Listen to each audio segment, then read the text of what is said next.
No matter your age, your plan for retirement can start today. From the News Channel 5 Network, this is the Retirement Report. Good morning. Welcome to the Retirement Report. I'm Hank Parrott, your host. We're going to be talking this morning about taxes in retirement and, well, even pre-retirement. How tax planning, in fact, is going to change through different stages of retirement. So if we think of stages such as pre-retirement, between the ages of 50 and 60, let's say, that's when you're still saving, you're still putting money into your retirement accounts. You're now starting to anticipate maybe retirement a little more so.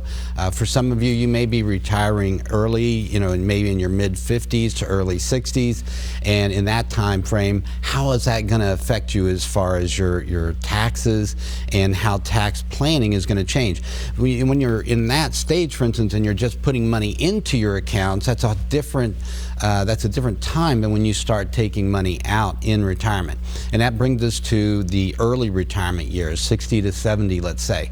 That's when we're first retiring, and again, every day's Saturday, right? Every day's the weekend. We get to now have that free time, and hopefully we've got the resources through good planning, right? We've put aside money so that we've got those retirement accounts that we've been putting savings in all this time, that we've been putting money into. Now we're going to start taking money out. Now we're going to, get income from that. When our paychecks stop, we need to supplement our income from Social Security, and if you have a pension or other income sources, what that's going to look like. If you're going to maybe continue to work in retirement, in your retirement years, maybe on a, cut back as far as the hours or on a part-time basis or whatever that looks like for you, all of this is also going to have to do with your tax planning.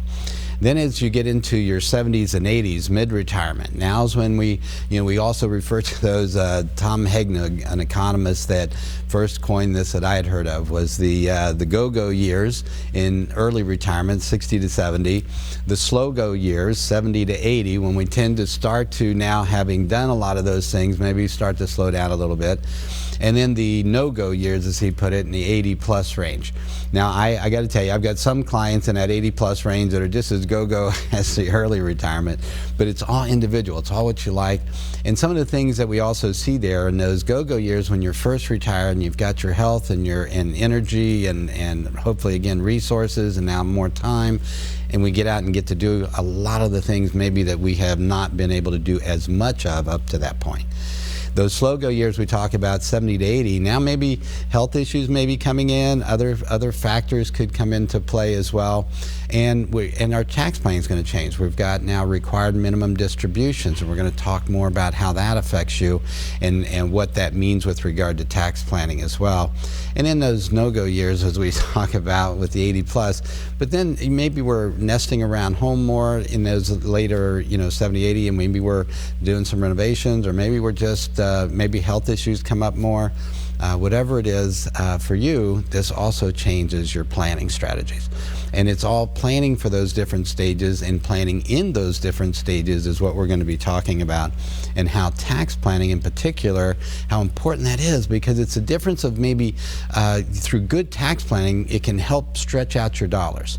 That difference of maybe running out of money or not running out of money can also hinge around good tax planning and how that's going to change.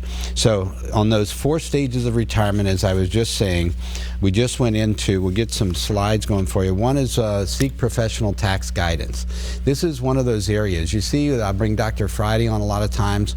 I've been working with Dr. Friday for about 20 years now. She does my taxes, she does my payroll taxes, my business taxes for the corporation and that, as well as my personal taxes. She works with a lot of my clients, very reasonable rates, and we all need someone that knows tax preparation. And in Dr. Friday's sense, we work together throughout the year, also doing tax planning for my clients and for her clients for that matter as well. So when it comes to planning, all right, one of the things when I'm working with clients, as we do each and every week in the office, a big part of that is tax planning. It's not only with new clients coming in, but it's also when I'm doing reviews with existing clients, when we do our regular reviews each year. And for me, with my clients, at 2 to 4 times a year, we typically meet, or at least have a phone meeting where we're going over things on the phone, where we're talking about their planning. And tax planning is a big part of that. And we're looking at things like Roth strategies and other areas that we're going to cover this morning. So one of those coming with, when it comes to tax guidance, is the tax planning piece, but also working with someone that does tax preparation, such as Dr. Friday. So here we'll come up with a tax plan, say a Roth strategy, and then I'll have her pre-run tax returns to make sure we're not triggering any hidden taxes, that this is going to fit in just as we had anticipated it would, and the effect, for instance, on taxation of Social Security benefits. We're going to talk about that more as well. All right, so if you have traditional IRAs, you must pay the tax on those distributions or conversions, if you're doing Roth conversions again, and as ordinary federal income tax rates. So this is one of the things with when you're looking at different retirement accounts or different investment accounts as well. The Roth IRA is different, and state taxes we're going to talk about as well. So if you're looking at traditional IRAs versus Roth IRAs, traditional IRAs you've been able to grow on a tax-deferred basis.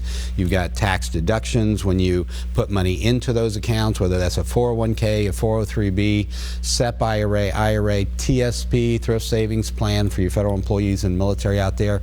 This is one of those, and I work a lot with the with federal employees and military as well in doing tax planning, because that's another area that we get into that is they in particular with you in that position with pensions and the different different income streams you're going to have in retirement, what that might look like for you. And I have many clients, for instance, that are federal employees. They also were maybe served in the Guard or Reserves or full-time military, and so they might have a military pension, they may have a federal pension, maybe depending on when they're retiring, a Social Security supplement, and then Social Security eventually. All of these things have to be gauged in terms of your planning. Your TSP plan, just like a 401k, when you're taking money out, if you know, assuming this is a traditional TSP, traditional 401k or IRA, now you're going to be paying that tax on those monies. And having a plan for how to do those distributions to minimize that tax rate, we're going to talk about as well. Now, one of the things too, Roth IRAs, Roth 401ks, TSP has a Roth option. Again, if you're utilizing Roth, and we're going to talk about when that might be a good idea, this is another time when you can incorporate that into your planning. Now we're talking about monies that we've put in. We did not get a tax deduction for those. We pay the tax on those dollars. The money goes tax-free, and the earnings then, when we take the money out, both the money that we put in as well as the earnings are tax-free as well. And that can be tremendous as far as good planning over the long term in retirement. State taxes, we're going to talk mainly about federal taxes. We're not going to get into the Hall income tax here in Tennessee. If you have questions about that, you're welcome to call my office, and we will deal with it in future shows. All right. So the next piece would understanding, and I'm going to get a slide here up for you, a new complex world. This goes into some of the things we're going to be talking about: taxes in the accumulation phase, savings versus, there we go, savings versus taxes in distribution phase, which is spending. So basically what we're talking about, again, when you're putting money into your accounts, there's a certain, you know, how you do tax planning then pre-retirement, when we're able to feed money in, when we're still working, as long as you have earnings, you can put money into a retirement account, as long as you have wages or earned income. Now, passive income does not allow that. So that if you're getting money from a pension, if you're, you know, Social Security income, other passive income sources like taking money out of a retirement account for that matter, or investment income, those are all passive sources and do not allow by themselves for you to put money into a retirement account. So to do that, you will need earned income such as wages from a job to do that. All right, so taxes in the accumulation phase, when you're saving, there's ways that we're going to do different you know, planning with regard to how much we're putting in. So for instance, I had a client in earlier this week, and in her situation, she was making about $120,000 a year. Well, you're making $120,000 a year with a married couple combined income.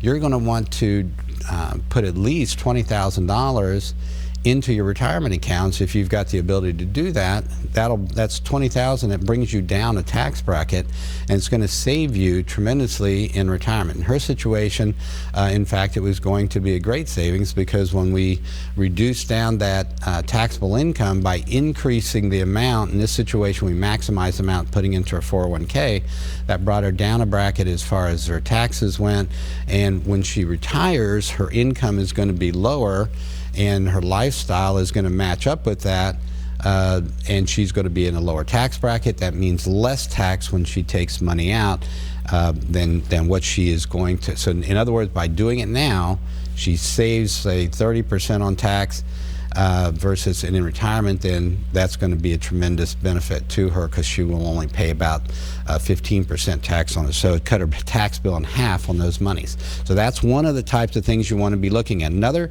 understanding how it's going to change. No more child tax credits. Mortgage interest deductions, with a lot of people have trouble getting even today because of the new higher standard deduction. But again, that's part of your tax planning.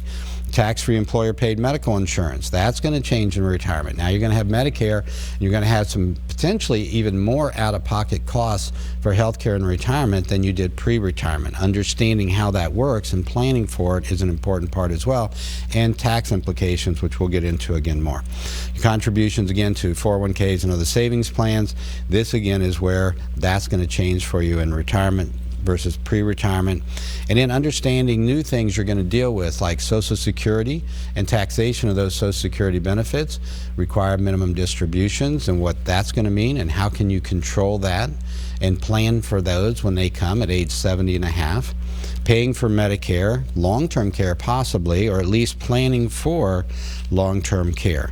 You know, at some point when you start taking Social Security, and whether you're going to do that at the earliest age 62, or your full retirement age according to Social Security, which is going to vary according to your date of birth, but basically between 66 and 67, and then required minimum distributions. When you start full retirement age, and then the possibility of delayed retirement credits with Social Security taking you out to age 70. So that would be the longest you might delay taking Social Security, and depending on your situation, which of those is going to be the best for you. The kind of planning I do with my clients, we show them the financial future based on the different decisions they make. So if they're trying to decide whether, if they're retiring early, do I take Social Security at 62? Do I take it at 66 or full retirement age, or do I take it at age 70? Well, we talk about that, and we will run the numbers both ways so that they can see what the choice is going to result in for their future. And typically, for instance, earlier this week, we had one couple that came in at age 80, and another couple that came in, I think, around 78, and one was around 81, 82, and it varies. It can be mid-70s to early 80s typically, depending on at what point too. And that's not just 62 to full retirement age. Sometimes we're comparing whether to wait till age 70. Sometimes maybe you're already at an age where you can start Social Security, 64, 65, and you're retiring, and you're deciding, do I take it now or do I wait a little bit? All of that is a good part of planning, and we're going to get into that a little bit today about how you can do that as well. And then again, understanding these required minimum distributions, I can't stress enough. This is an area, just met with a client yesterday, and one of the things we're looking at is their required minimum distributions at age 70, based on our projections and how much they've got saved up in their retirement accounts. You're looking at about $100,000 a year for required minimum distributions. That is definitely going to push them up as far as tax brackets go when they look at pension income or Social Security as an example. So what we're going to do is talk about how we can maybe reduce those down. I'll share some strategies that we are employing with those clients as well. But first, we're going to take a break, all right? When we come back, we're going to dive into this, get into some strategies to help you both pre-retirement, in retirement, late retirement, whatever stage it is for you, ways that we can keep more of your money in your pocket, right? More of that hard-earned money working for you just as you work for it. All right, join me here, though. First, a quick break. We'll be right back on the Retirement Report.